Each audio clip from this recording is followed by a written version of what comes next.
विश्वानि देव सवितर्तानि पराशुवे यद्भद्रं तन्ने आशुवे।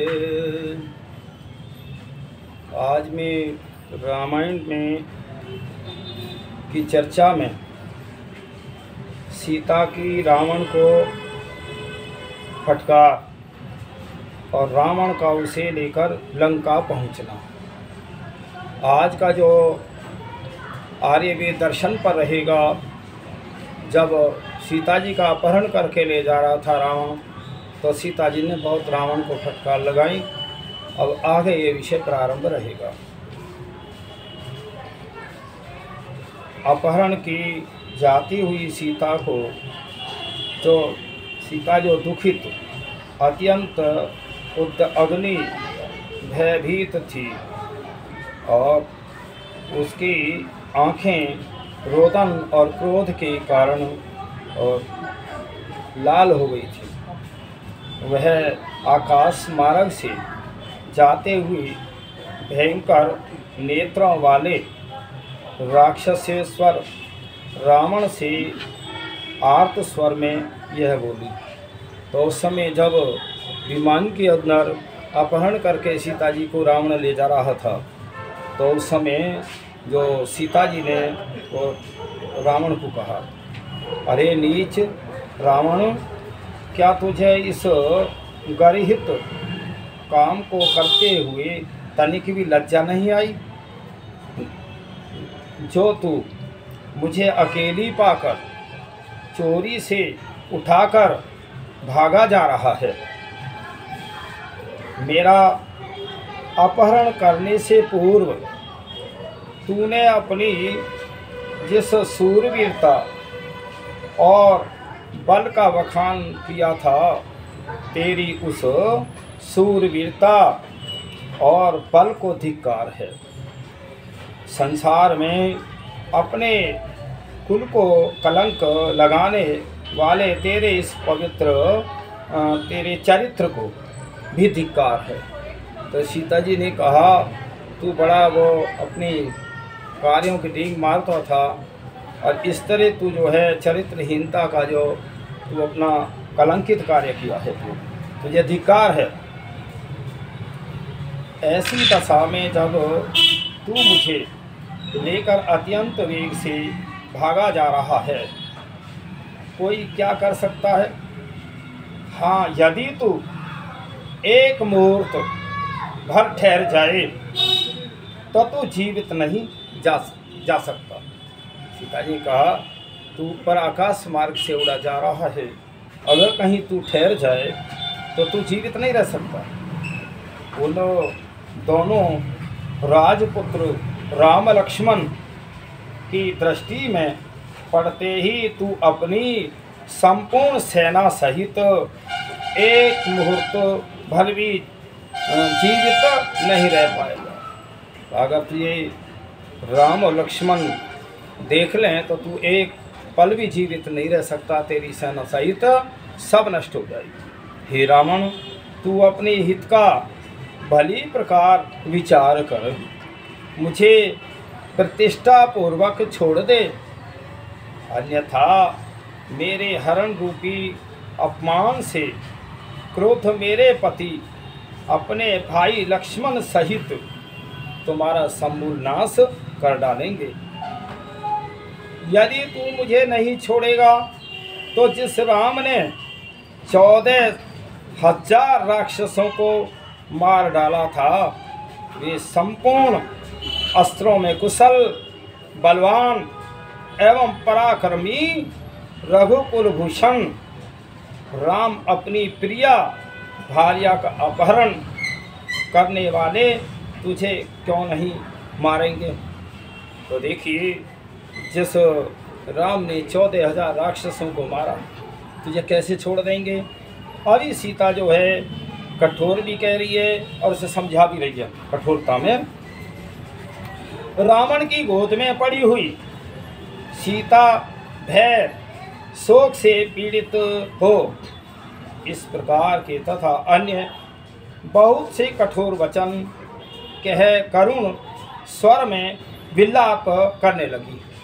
फिर सीता जी विलाप कर रही हैं और फिर रावण द्वारा इस प्रकार हरण की जाती हुई सीता ने आसपास किसी रक्षक को देखते हुए कुछ दूर पर्वत शिखर पर बैठे हुए 5 वानर श्रेष्ठों को देखा। देखिए, जो पर्वत शिखर पे जो हनुमान जी और वो बैठे थे, वानर तो वैसे बंदर को कहते हैं, बंदर नहीं थे। जैसे हमारा ये क्षेत्र गुजरों का क्षेत्र है, कहीं जाटों का क्षेत्र है, कहीं ब्राह्मणों का क्षेत्र है, ऐसे वो वानर क्षेत्र कहलाता था।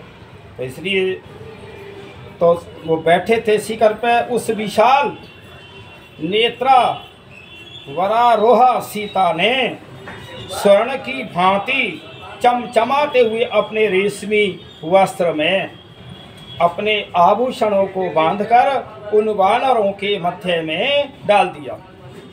वस्त्र में लपेट कर डाले गए आभूषणों को और उनके मध्य में डालकर सीता ने यह आशा की कि ये लोग इन आभूषणों के द्वारा मेरे अपहरण के समाचार को श्री राम से भी निवेदन कर देंगे।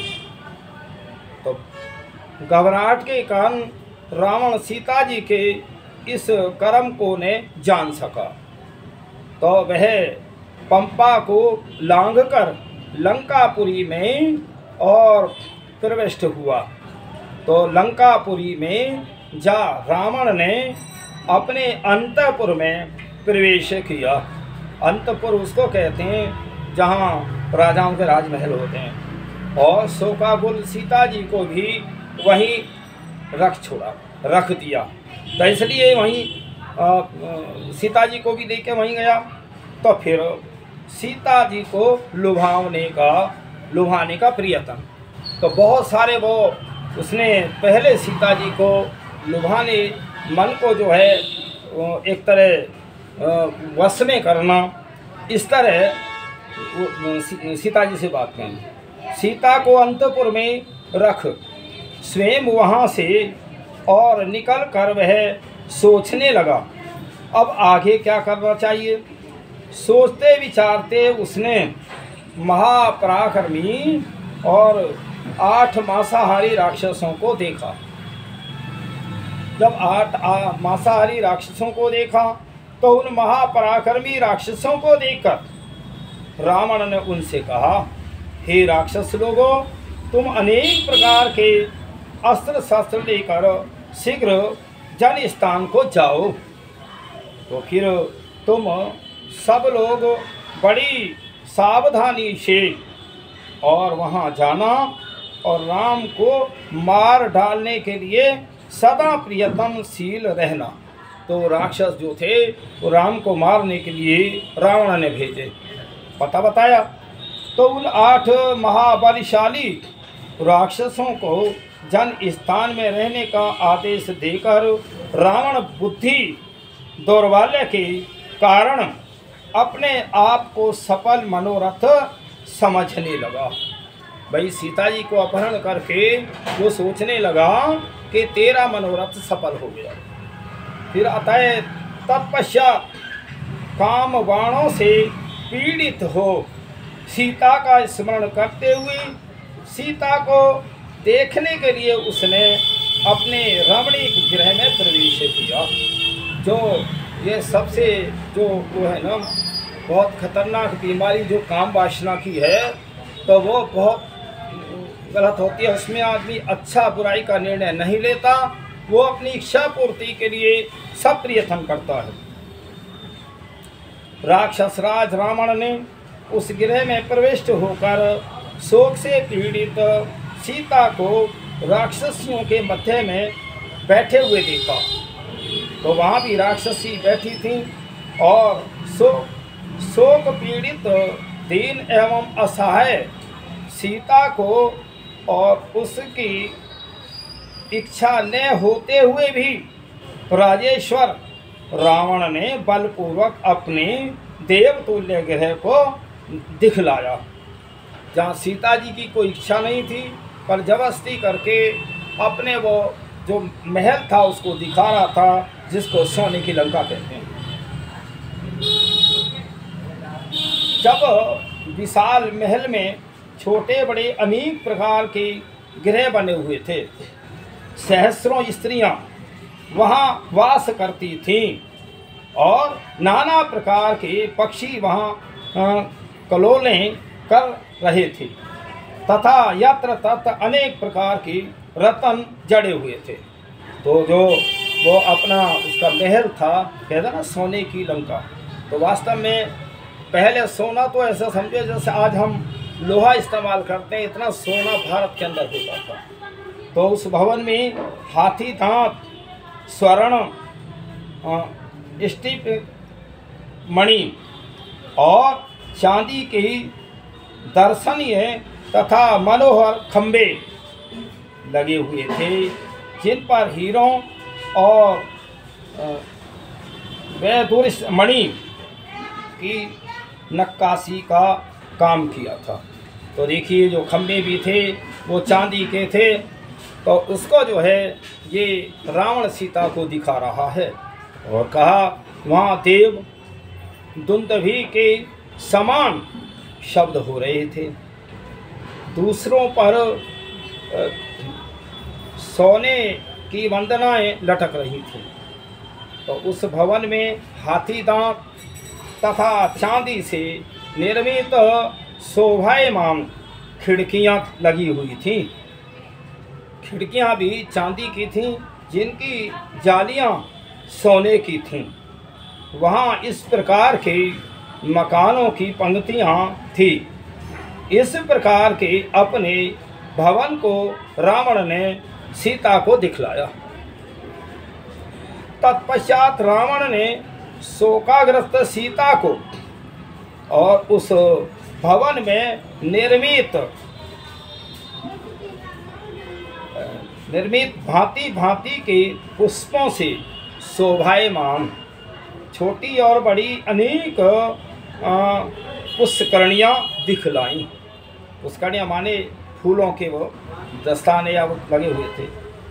अपने उन संपूर्ण उत्तम भवनों को सीता को दिखाकर उसे लुभाने के लिए और वह पाप आत्मा रावण सीता से कहने लगा, हे नहीं देव, गंधर्व, यक्ष और नाग वर्ग में मुझे कोई भी ऐसा व्यक्ति नहीं दिखाई देता जो मेरे समान बलवान या पराक्रमी हो।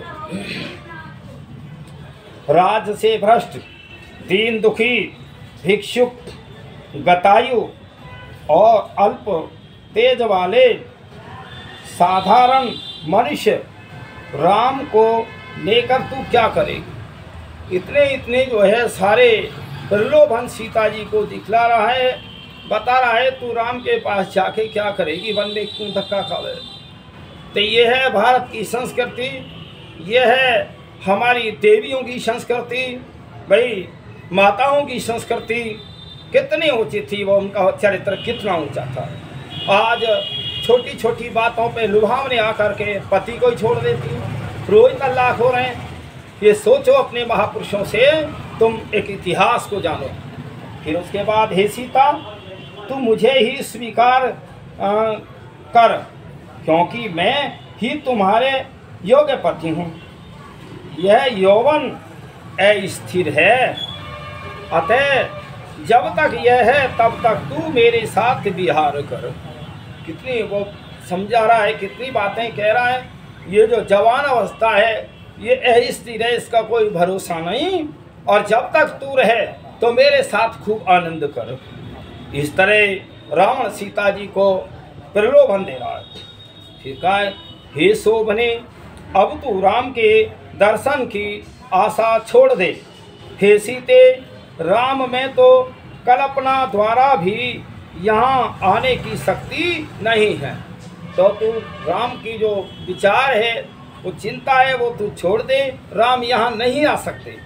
तो इस प्रकार रावण सीता को समझा रहे हैं। वो जिस प्रकार आकाश में प्रचंड वेग से गमन करने वाले वायु को रस्सों से बांधना और देदीप्यमान अग्नि की प्रज्वलित शिखा को थामना असंभव है, उसी प्रकार राम का यहाँ आना भी असंभव है। फिर कह रहे हैं कि जैसे वेग को, वायु को और अग्नि को थामना असंभव है, इसी प्रकार राम यहाँ नहीं आ सकते।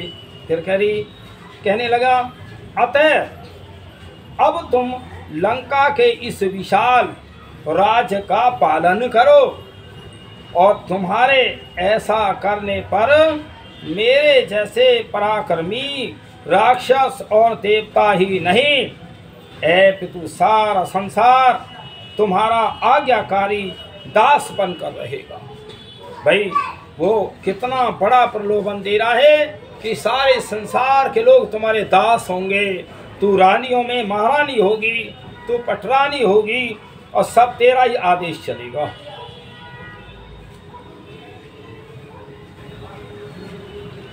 अब तुम लंका के इस विशाल राज्य का पालन करो, तुम्हारे ऐसा करने पर मेरे जैसे पराक्रमी राक्षस और देवता ही नहीं, पितु समस्त संसार तुम्हारा आज्ञाकारी दास बनकर रहेगा। फिर कहने लगा, हे मैथिली, लंका में जो दिव्य मालाएं, चंदन आदि सुगंधित पदार्थों और जो उत्तम उत्तम आभूषण है, उन सबको तू मेरे साथ विहार करते हुए भोग। देखिए यहाँ एक बात आई है, इसमें रामायण के अंदर सीता जो थी वो मैथिल ब्राह्मणों से थी, और महाराज जनक भी मैथिल थे, तो इसलिए वो सारा मिथिलापुरी है। तो वो महाराज जनक की बहुत जो है उस देश में उस समय बहुत चलती थी।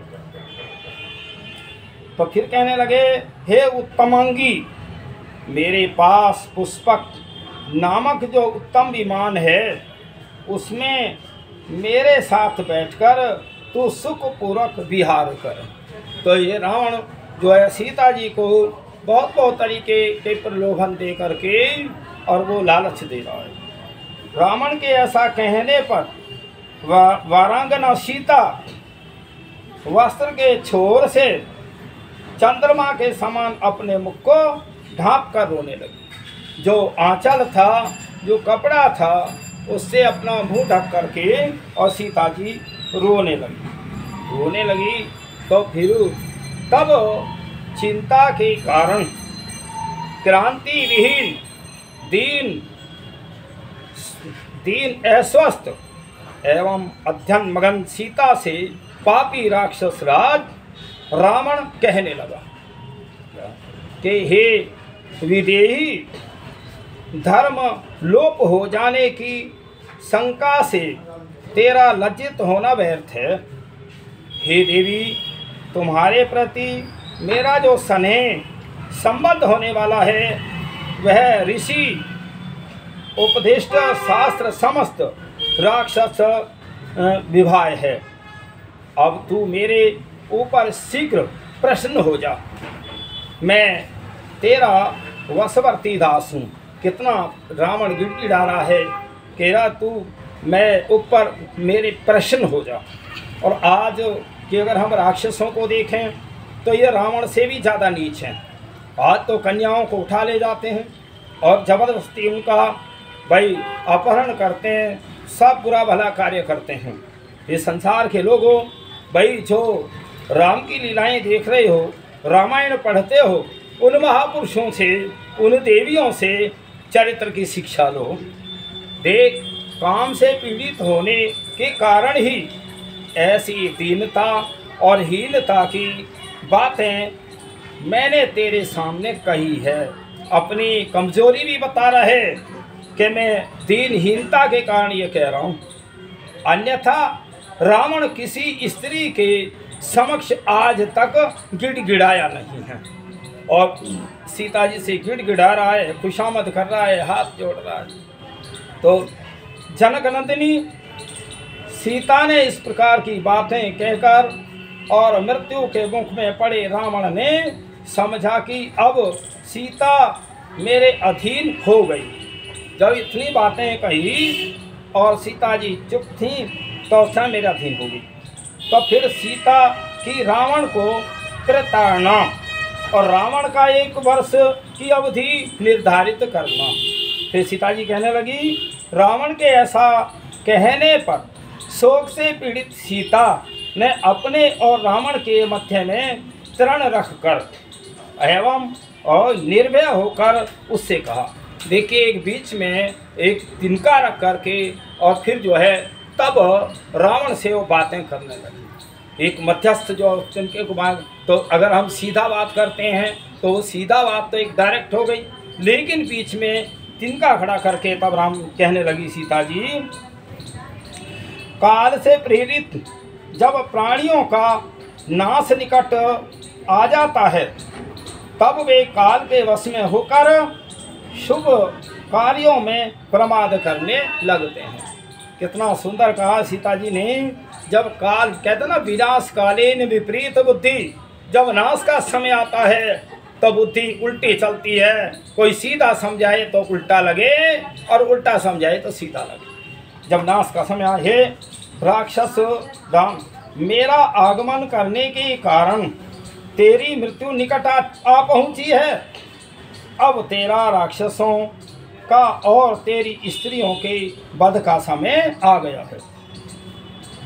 जिस प्रकार सुसुरवा कहते हैं चमचे को, और जो यज्ञ में आहुतियाँ डालते हैं उसको सुसुरवा, तथा अन्य यज्ञ पात्रों से भूषित और ब्राह्मणों के वेद पाठ से पवित्र यज्ञ वेदी को चांडाल स्पर्श नहीं कर सकता। कितना सुंदर कहा है कि भाई चांडाल और राक्षस यज्ञ की वेदी को नहीं वो कर।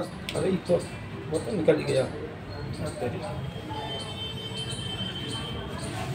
तो चल स्पर्श नहीं कर सकता। तो धर्मशील राम की नहीं, जिस प्रकार अभी वो जो यज्ञ के पात्र होते हैं उसको राक्षस लोग ग्रहण नहीं कर सकते, चांडाल स्पर्श नहीं कर सकता, उसी प्रकार हे राक्षस धाम रावण, तू धर्मशील राम की धर्म पत्नी मेरा स्पर्श नहीं कर सकता। तो जो राजहंसी कमल कानन में सदा राजहंसों के साथ क्रीड़ा करती है, वह तिरणों के मध्य में बैठे हुए और जल काक से कैसे प्रेम कर सकती है। कितना सुंदर कहा है भाई। जो हंसों से प्रेम करती हैं वो कौवों से प्रेम कैसे करे, इस प्रकार। और देखिए, महर्षि मनु ने निम्न 8 विवाह गिनाए हैं। 8 प्रकार के विवाह हैं, और ये ब्राह्मण, देव, आर्ष, प्रजापत्य, आसुर, गंधर्व, राक्षस और पेशाच, ये 8 प्रकार के विवाह हैं। इनमें 4 प्रकार के विवाह तो उत्तम हैं और 4 प्रकार के विवाह निकृष्ट हैं। तो फिर हे राक्षस, मेरे इस निश्चेष्ट शरीर को बांधो या खा डालो। मैं इस शरीर तथा जीवन की रक्षा नहीं करना चाहती। कितना बढ़िया, इतने सारे प्रलोभनों को सोने की लंका से को ठुकराती है सीता, और कह रहे चाहे तुम्हें मार दो और चाहे मुझे खा जाओ, पर मैं इस प्रकार अपने धर्म का त्याग नहीं कर सकती, अपनी पतिव्रता के धर्म को नहीं डिगा सकती। सीता के रोमांचकारी एवं कठोर वचनों को सुनकर रावण ने सीता को आतंकित करने वाले ये वचन कहे कि हे चारु सिन्ही सीते, सुन, यदि 12 मास के भीतर तू मुझे स्वीकार नहीं करेगी 1 वर्ष में, तो मेरे रसोइये और मेरे प्रातःकालीन भोजन के लिए तेरे शरीर के टुकड़े टुकड़े कर डालेंगे। देखिए, एक बात सुनिए, यहाँ एक बात आती है। बहुत लोग कहते हैं रावण बड़ा विद्वान था, 4 वेदों का विद्वान था।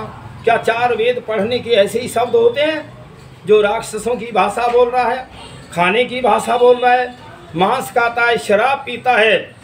और जिस समय सीता जी को खोजने के लिए हनुमान जी लंका में रात्रि में घूम रहे हैं, एक मन में विचार आया, सीता जी होंगी तो कहीं स्त्रियों में होंगी, कहीं महल के अंदर होगी।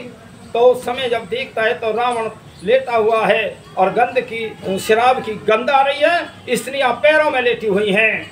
ये राक्षसों के वो हैं या ये ब्राह्मणों के कर्म हैं। तो इसलिए सीता से ऐसे कठोर वचन कहकर शत्रुओं को रुलाने वाला रावण पास ही उपस्थित राक्षसियों से क्रोध पूर्वक यह वचन बोला। तो राक्षसी भी थी, रक्त और मांस का भक्षण करने वाली और विकट एवं भयंकर रूप वाली राक्षसियों, तुम सब शीघ्र ही इस सीता के गर्भ को दूर करो। तो सारी राक्षसियां सीता जी पर टूट पड़ी और रावण की बात सुनकर भयंकर रूप वाली उन राक्षसियों ने हाथ जोड़ और जो आज्ञा कहकर सीता जी को चारों ओर से घेर लिया। जाते जाते रावण उन भयंकर राक्षसियों से बोला, इस सीता को तुम अशोक वाटिका में ले जाओ और वहां इसे डरा धमकाकर सांत्वना आदि उपायों से इसी प्रकार वश में ले आओ, जैसे वन के हाथी को वश में लाया जाता है। कितना बढ़िया उदाहरण है। वही रावण कह रहा है, जैसे वन में हाथी को पकड़ के लाते हैं, इस प्रकार तुम राक्षसियों और सीता को पकड़ के लाओ। तो उस समय क्या है, सीता जी तो हाथी हैं, तो फिर वश में लाया जाता है। जब रावण ने उन राक्षसियों को ऐसा आदेश दिया, तब वे सीता को साथ ले अशोक वाटिका में चली गई। तो देखिए, ये है भारत की नारियों का इतिहास। आज के भाई मैं कह रहा हूँ, मातृशक्ति से मैं एक निवेदन करता हूँ, इस मेरी वीडियो को बहुत ही अवश्य सुने और ज़्यादा से ज़्यादा सुने और अपने चरित्र को जो सुधारें। ये महापुरुषों के जीवन से हमें यही प्रेरणा मिलती है। चाहे राम की लीलाएं हों, चाहे राम का इतिहास हो, चाहे रामायण की वो पढ़ें, अन्य महापुरुषों के हम ग्रंथों को पढ़ें, अपने जीवन का सुधार करें, तब तो इनका लाभ है। और भाई रामायण में तो मैं ये देखता हूँ, जो रामलीला में तो एक मनोरंजन का साधन है बस। जो चरित्र की बात होनी चाहिए वो सारा जो एक तरह हंसी और उसमें जोकर और वो सारे जो करते रहते हैं। अगर इस प्रकार से राम की ये रामायण को और वाल्मीकि रामायण को लोगों में सुनाया जाता, तो आज मैं कहता हूँ भारत क्या सारी दुनिया की स्थिति कुछ और ही होती और न राक्षस होते, धर्मराज होता और राम के राज्य में ताले नहीं लगते थे। राम के राज्य में कोई मांसाहारी नहीं था, राम के राज्य में शराब नहीं बिकती थी, राम के राज्य में कोई अनपढ़ नहीं था, राम के राज्य में कोई बीमार नहीं होता था, राम के राज्य में घर घर हवन हुआ करते थे। कोई जो है और वैद और डॉक्टर तो थे ही नहीं। जब वायु प्रदूषण नहीं थी, शुद्धता थी, तो वहाँ फिर बीमारी का मतलब क्या। इसलिए विचार करो, राम को हम क्यों याद करते हैं, राम की विशेषताओं को हम याद करते हैं। राम के उपासक तभी हो तुम, राम राम कहने से कभी कल्याण तुम्हारा नहीं हो सकता।